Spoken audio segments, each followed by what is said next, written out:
Hi, everyone. Welcome to Irene Glasser. Today, we are pleased to have Irene, who is a professor at Brown University, teaching a course in the anthropology of addiction and recovery. Irene, welcome. Thank you. Thank you. Could you please tell us a little bit about yourself, Irene? Sure. My name is Irene Glasser. I'm an anthropologist. I studied with Perry Pelto, Bert Pelto many years ago, University of Connecticut. And my specialties in anthropology are addictions and also homelessness. Before I was an anthropologist, I was a social worker, so I'm kind of continuing on that path. And I've taught for many years. I retired from Eastern Connecticut State University in Willimantic, Connecticut. And now I've been an adjunct professor in anthropology at Brown University for 10 years. This is my 10th year.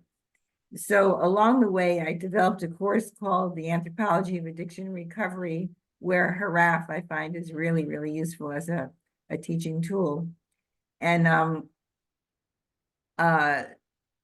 going to go on to that question if that's okay. In my teaching, I have a course, this Anthropology of Addiction and Recovery, which actually is a hands-on course. A lot of the students have to observe an AA meeting, for example, do a cross-cultural interview on drinking behavior, do an analysis of the recovery landscape of their home community. But the first assignment is HRAF. And what I like about it is that we can do our own original research without basically intruding on anybody's life because the data is already there. And I emphasize with my students that the data in HRAF come from ethnographies, which may or may not have had anything to do with addiction directly.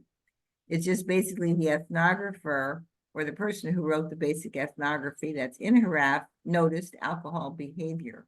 And I start out by showing them a book by Dwight Heath on land reform and social revolution in Bolivia.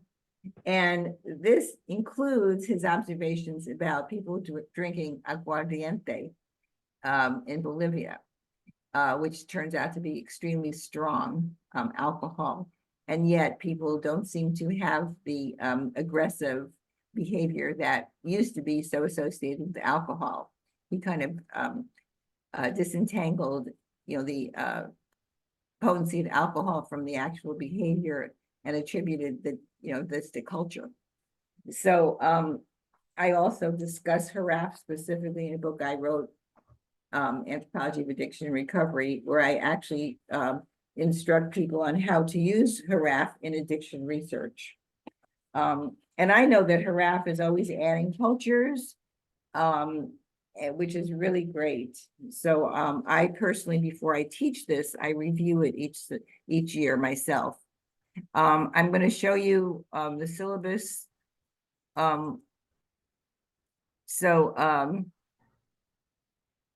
Here's the course. And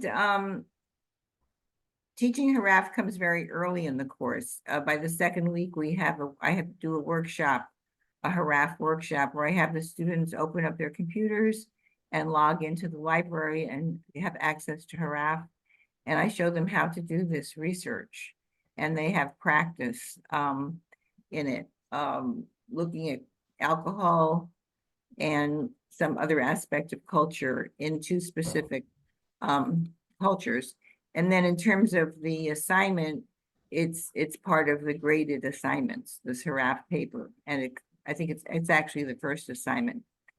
And I think it'd probably be interesting to see a student, Samantha Chun was in the class in the fall of 2023, did a beautiful paper on basically alcohol use and marriage in two adjacent cultures in the same subregion, the Miao and the Hokkien. And I use this worksheet because sometimes students need guidance on how to actually use HRAF. I read these worksheets and I go back into the HRAF database and I actually pretty much look at what they've looked at. I try to make sure that the student has a handle on where the paragraph has come from, what was the topic of the actual book?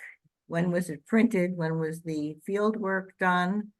Who did the field work? In other words, we read these sources, but we read them hopefully with a lot of context. So there's culture one, and she has two sources on her topic of marriage and alcohol in these two cultures. Well, this is in the first culture, and then the second culture, the Hokkien, she has some more sources.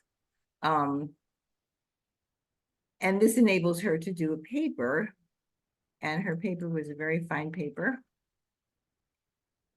You'll notice a very long paper because by design. So she talks about alcohol consumption in the context of marriage in two cultures. And she introduces these two cultures, by the way, using the cultural summary in HRAF. Cultural summaries are part of the, of the assignment. So she tells a little bit about the cultures. And then, it's a very well-written paper, similar to the Hokkien in Taiwan, the Miao or intensive agriculturalists. We also look at the subsistence strategies of the culture, because what I'm really trying to do is say, let's look at two cultures about alcohol and another topic, but we're controlling for probably the ecology, maybe the language, they're in the same region and sub-region, and HRAF will tell you what the subsistence strategy is. So she does a compare and contrast with these two cultures, and then she has a summary at the end through the analysis of drinking-related research in Hokkien Miao. Is evident anthropological research, has provided insights, and then she specifically talks, summarizes these comparisons.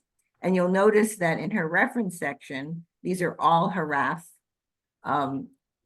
documents. And what I also explain to students is HRAF is constructed not with a word search. These are anthropologists who are actually going through these documents and coding them. So for example, the word alcohol might not even be in the document, or even wine or beer. Maybe the writer has said aguardiente. Maybe they've just used the local, product. So it is a concept search, not a word search. That's So fascinating. that's basically how I use it. Thanks for telling us about your teaching and your publications. We appreciate that. In any words of for the HRAF 75th anniversary, anything in conclusion you'd like to share with us today? Well, I've learned a lot through HRAF. I did a book actually under the direction of HRAF, Homelessness and Global Perspective, where I used international work. They were mostly not already in HRAF, but these were an international look at homelessness, where I learned a lot, really indelible. And I would also like to say that students, once they learn HRAF, they take it with them. And students tell me they use this for other classes and hopefully in their life, in their career. So once one learns HRAF, they can just go back to it. That is very true. I also teach with HRAF resources, and they become lifelong resources for those who pursue anthropology, archaeology, and related social science Yes. research. Yeah, exactly. Absolutely. Well, thank you so much for joining us today. It's been a pleasure. Thank And you. we're honored that you were part of our celebration. Thank you. Thank you very much. Thanks so much.